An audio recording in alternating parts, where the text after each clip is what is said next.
I want to help you get promoted in the next 90 days.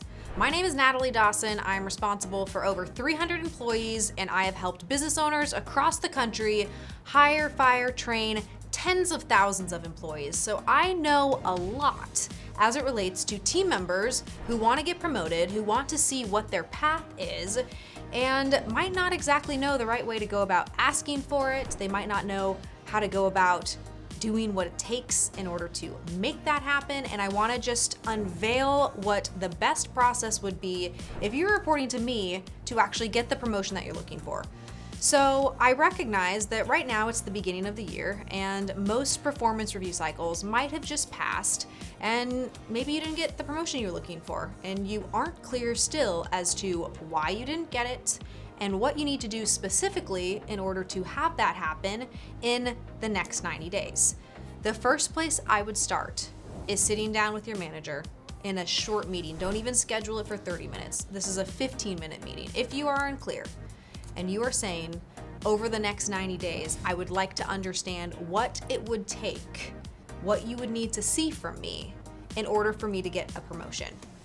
Now, this might be something that, depending on your manager's style, you could put in an email to have them prep ahead of time so that they can understand that this was the intention of the meeting, this is what you want to talk about, so that they can be thinking with the specific areas of feedback that they're going to be giving you. Now, here's where this can fall down. Oftentimes, team members want to get promoted, but when you give them feedback, they don't respond very well. So your manager might have had that experience with you. You are working on something, you don't do something the way that they want you to do it, you see something differently than the way that they see it. They gave you feedback, you didn't respond very well, maybe you were emotional, maybe you shut down afterwards, maybe you had a weird team dynamic that you created. So your manager is now trained that, hey, Joe doesn't take feedback very well, so he's wanting me to tell him what is going to be required over the next 90 days, but in the past when I've given this sort of feedback, it's not gone super great. So you have to open up the conversation by saying, I am willing to do whatever it takes in order to make these things happen, but I need to know what these things are. And I am willing to listen to very constructive feedback around my performance and my outcomes. This is what I'm looking for. If you can open the conversation with that level of transparency, you are giving your manager the opportunity to actually give you real feedback. And again, this isn't about being your manager, because you're not, but you have to put yourself in your manager's shoes. It's not comfortable giving people feedback about things that they're not so great at. There's no school, there's no training that makes that conversation really easy to have, because you have a blind spot that they see, but by the nature that it's your blind spot, you might not see it. And your reaction to being told this likely is going to be adverse. Most people don't want to know what they're not very great at. And so again, you setting this tone that this is how you're approaching the conversation, you're wanting this feedback, you're wanting it to be as direct as possible, and have them potentially tell you things that nobody in your life is willing to tell you. Let me say that again. Nobody in your life is willing to tell you. Most people in your life are not actually willing to tell you what's holding you back, out of fear that you are going to be uncomfortable, you're not going to feel great about yourself, you're going to push back on them and become emotional. And so you're asking for this from your manager. Now, if I was a team member asking for this, I would already give and prepare a list of the things that I think might be my blind spots. So you could go through this exercise of looking at competencies that, as a marketing manager or as a bookkeeper or as a director of finance, a list of competencies that you already know you should have as part of this role, and ranking yourself high, medium, low on where you are in those competencies. If you've never looked at competencies for your role, I would suggest that you do a little Googling. I have this saying,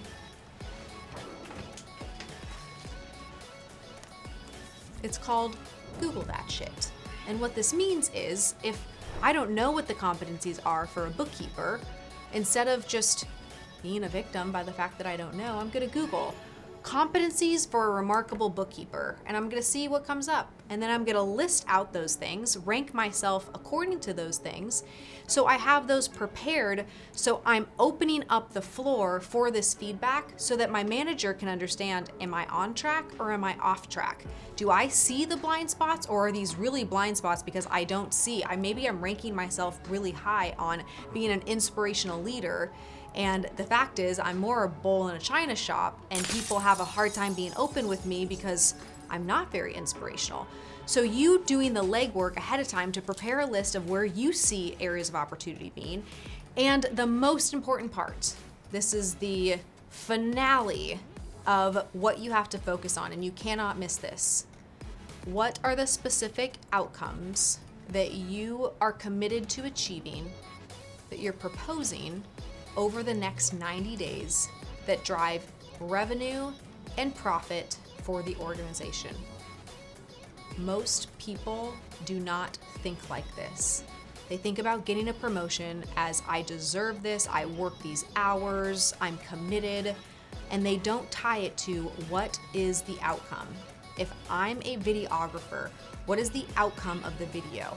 How could I ensure that the way that it was shot, the way that the thumbnail looks, the way that the description reads, ensures that growth is going to happen and that the video is going to be seen by people? It's not just about shooting the video.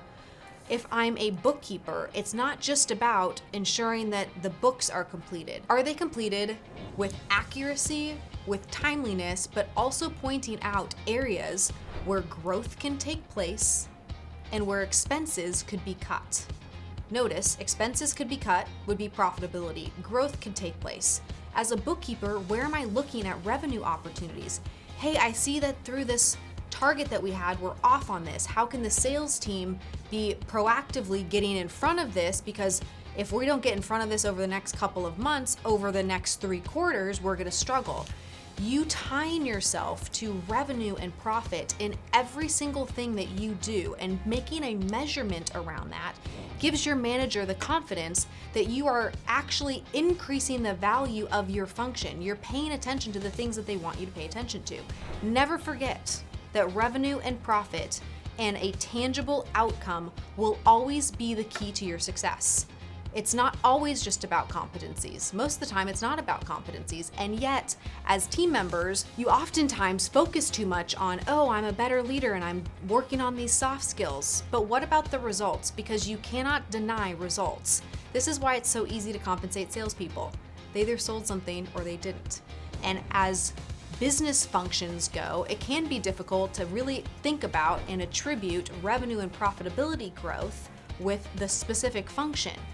But it's only difficult to think about if you're not thinking about it. If you really are spending time understanding how your role is critical and vital to the organization's success and how you can be focused on these two things, you will find ways to help contribute to the main thing in those businesses, which is revenue and profit. If you were able to grow revenue and profit disproportionately more than what you're asking for in your promotion, it would be a no-brainer. And you could do that tomorrow. You could do that in 2 weeks. You could do that in a month. You could do that in 45 days. It doesn't have to take you 90 days. So how can you play with how quickly you're going to add value through the role that you're in? Let me know in the comments if you have done something specific that helped you get promoted inside your business. What were the outcomes that you achieved that made it so easy for you to get promoted? You should share with all of us because we want to know so that people can make more money, hit their targets, and achieve their dreams. Let me know in the comments, and if you haven't already, don't you forget to subscribe. You got to subscribe. There will be more awesome content just like this. So hit the subscription button, hit the like button, and I look forward to seeing you next time.